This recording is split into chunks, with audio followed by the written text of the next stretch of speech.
இந்த காதல் பொல்லாதது, ஒரு காவல் இல்லாதது.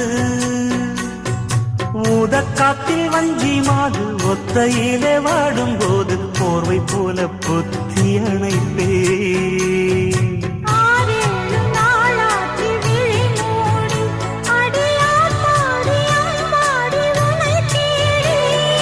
நீதானே மானி என் இளஞ்சோடி, உனை நீங்காது என்றும் என் உயிர் நாடி.